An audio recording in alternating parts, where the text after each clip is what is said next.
બનાસકાંઠા જિલ્લાના સરહદી થરાદ અને ધાનેરા તાલુકાના 115 ગામોના નર્મદાના નીરથી તળાવ ભરવાની સરકારની જાહેરાતથી ખેડૂતોમાં ખુશીનો માહોલ। બનાસકાંઠા જિલ્લાના સરહદી વિસ્તાર ગણાતા થરાદ અને ધાનેરા વિસ્તારના 115 જેટલા ગામોમાં રાજ્ય સરકાર દ્વારા નર્મદાના પાણી તળાવ ભરવાની જાહેરાત કરવામાં આવી, જેને લઈ વર્ષોથી સુખા ભૂટ પડી ગયેલા ગામોના ખેતરો ફરી એકવાર પાણીથી લીલાછમ બનશે। સરકારી તળાવ ભરવાની જાહેરાતથી ધાનેરા થરાદ વિસ્તારના ખેડૂતોમાં ખુશીનો માહોલ જોવા મળ્યો।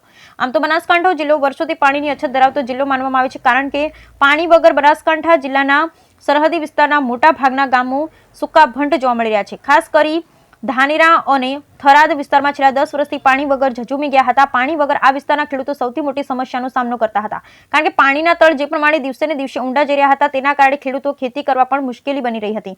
અને બીજી તરફ આ જિલ્લો મુખ્યત્વે ખેતીની સાથે સાથે પશુપાલન સાથે પણ જોડાયો હતો, પરંતુ સતત પાણીની અછત સર્જાતા મોટાભાગના પશુપાલકો ખેતી અને પશુપાલન બંને છોડવા માટે મજબૂર બન્યા હતા। ધાનેરા વિસ્તારના મોટા ભાગના ગામો આજે પાણી વગર સુકાભંટ પડ્યા છે। પાણી માટે ધાનેરા વિસ્તારના લોકો અનેકવાર રાજ્ય સરકારમાં રજૂઆત પણ કરી, તો બીજી તરફ થરાદ વિસ્તારમાં પણ મોટાભાગના ગામોમાં પાણી વગર પશુપાલકો અને ખેડૂતો મુશ્કેલીમાં મુકાયા।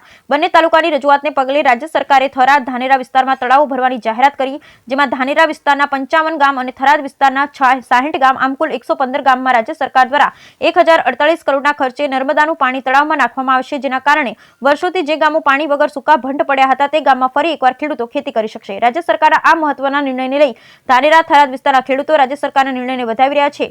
વર્ષો બાદ અનેક ગામોમાં નર્મદાનું પાણી પહોંચતા ખેડૂતો પશુપાલન ખેતી કરવાનું શરૂઆત કરશે। રાજ્ય સરકારના તળાવ ભરવાના નિર્ણયને ખેડૂતો જણાવી રહ્યા છે કે વર્ષોથી ધાનેરા થરાદ વિસ્તારમાં પાણીની અછત હતી, જેના કારણે મોટાભાગના ખેડૂતો ખેતી પશુપાલન પણ છોડી દીધું। બીજી તરફ ખેડૂત માત્ર ચોમાસામાં વરસાદ થાય તો એક સિઝન કરી શકતા, બાકી શિયાળા અને ઉનાળામાં સમયમાં તો ખેડૂતો પોતાના ખેતરમાં ખેતી પણ કરી શકતા ન।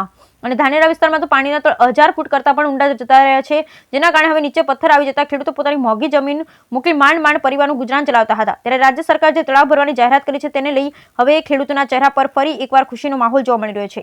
બનાસકાંઠા જિલ્લા થરાદ ધાનેરા વિસ્તારમાં છેલ્લા ઘણા વર્ષોથી નહિવત વરસાદને કારણે પાણીની અછત જોવા મળી રહી હતી। મોટાભાગના ખેડૂતો પશુપાલકો પાણી વગર પોતાની ખેતી પશુપાલન છોડી અન્ય વ્યવસાય સાથે જોડવા માટે મજબૂર બન્યા, જેને લઈ થરાદ ધાનેરા વિસ્તારમાં ખેડૂતો અને પશુપાલકોએ પોતાના વિસ્તારમાં નર્મદાનું પાણી પહોંચે તે માટે અનેકવાર આવેદનપત્રો, આંદોલન અને રાજ્ય સરકારમાં લેખિત અને મૌખિક રજૂઆત કરી હતી, જેને લઈ રાજ્ય સરકારે કરોડોના ખર્ચે નર્મદાની પાઇપલાઇન દ્વારા 115 જેટલા થરાદ અને ધાનેરા વિસ્તારના ગામોમાં તળાવ પાણી ભરવામાં આવશે। આ વિસ્તારમાં તળાવ પાણી ભરવાથી હજારો હેક્ટર જમીનમાં ખેડૂત ફરી એકવાર સારી રીતે ખેતી કરી શકશે, અને જે પાણીના 3 દિવસે ઊંડાઈ જઈ રહ્યો હતો તે ફરી એકવાર ઊંચા આવશે। બીજી તરફ પશુપાલન વ્યવસાય પણ આ વિસ્તારમાં મુખ્ય છે, તે પણ હવે તળાવમાંથી પાણી આવતા પશુપાલન વ્યવસાય પણ ફરી એકવાર ધમધમતો થશે। બ્યુરો રિપોર્ટ ઓકે, હું મેવાડા ગામનો સરપંચ છું। મારું નામ અંબાલાલ પુરોહિત છે।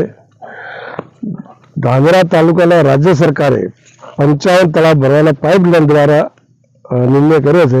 એમાં અમારા ગામનું આ તળાવ છે, પેપરા તળાવ છે, એનો બીજો તળાવ છે, એ 2 તળાવ ભરવાનો નિર્ણય કર્યો છે।